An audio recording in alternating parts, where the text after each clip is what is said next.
News Eye on Agriculture with Britton Rucker. Getting groceries is a simple task if you live in a big city, but that's not the case for smaller towns like Grinnell in northwest Kansas. We'll show you how one business is working to fix that. And pests are plaguing corn and cotton, what they are and how to get rid of them. Good evening and welcome into Eye on Agriculture. I'm Britton Rucker. A new human case of bird flu is reported in Colorado. State health officials previously announced 5 human cases of the illness in poultry workers who handled infected birds. The 6th and latest case is an additional worker from that same group. The workers all experienced mild symptoms like pink eye and respiratory issues, and they've all been offered antiviral medication. The CDC is assisting the state in the outbreak. And the U.S. health officials are on high alert after those outbreaks of bird flu in poultry and dairy cows that have led to several recent cases in farm workers.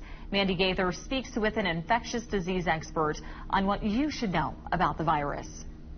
It's rare for humans to contract bird flu. Since 2022, 11 cases have been reported, 7 due to exposure to poultry. The remaining 4 cases are since April following exposures to dairy cows.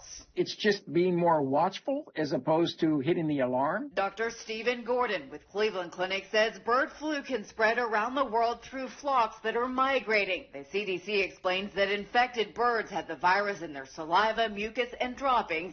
While it's not common for people to get infected, it can happen when enough virus gets into a person's eyes, nose, or mouth, or is inhaled through air droplets or even dust. Most human cases happen after close, prolonged, and unprotected contact with infected birds or contaminated surfaces.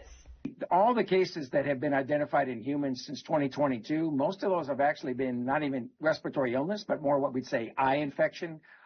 Have not resulted in any death or increased morbidity. Gordon says it is safe to eat properly handled and cooked poultry in the U.S., but people should not eat or drink raw milk or products made with it. Instead, choose pasteurized milk. Protect yourself by avoiding direct contact with wild birds. If you find a dead bird, don't touch the animal. Report it to your local health department. For Health Minute, I'm Mandy Gaither.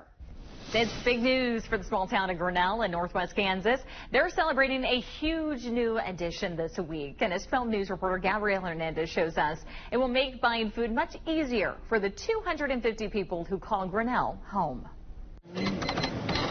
Out here, your option is either 12 miles for another grocery store or 40 miles for Walmart. Joe and Wanda's, a family-owned business, is bringing needed essentials to the people who live in Grinnell.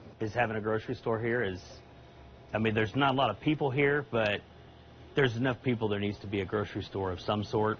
Little by little, we keep adding stuff to the shelves, and when customers come in, if we don't have it, we're kind of like, okay, what are you looking for? And it's not just groceries. Having the option where they can come in, we have some people that come in and get a burger, they split it 2 meals. With a large majority of blue-collar workers in the area, burger, fries, sandwiches, and more makes for the perfect quick lunch. The everyday workers, they come in, and so it's just been great for our community.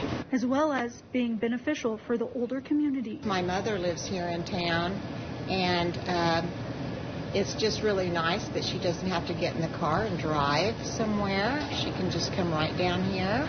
And while they're excited to help out, for Joe and Wanda, it brings one thing. It's bringing our family a change for the future. Sometimes we pull our hair out. I wasn't bald when we started this. Process, it's building, but I think the kids are seeing that, hey, if you work for something, you can do it. In Grinnell, Gabriela Hernandez, 12 News. Then take a look at this grain elevator in Inman getting a new look, painted by Mindy Allen of Mindy's Murals. The project is part of an initiative celebrating Kansas heritage with 150 years of turkey red winter wheat and the settlers who brought it to Kansas. The Inman Museum spearheading the project. They say the mural represents Kansas farmers. The picture of the farmer standing there and looking at all this, so many of us can drive up to that and say, that is my dad. I can see my dad doing that. And so that just tells the whole story of what it's all about. Now, this grain elevator is just east of Highway 61 and is said to serve as a landmark for the city's history. Coming up, some area kids get a lesson in what it takes to put food on the table. That's when Eye on Ag continues.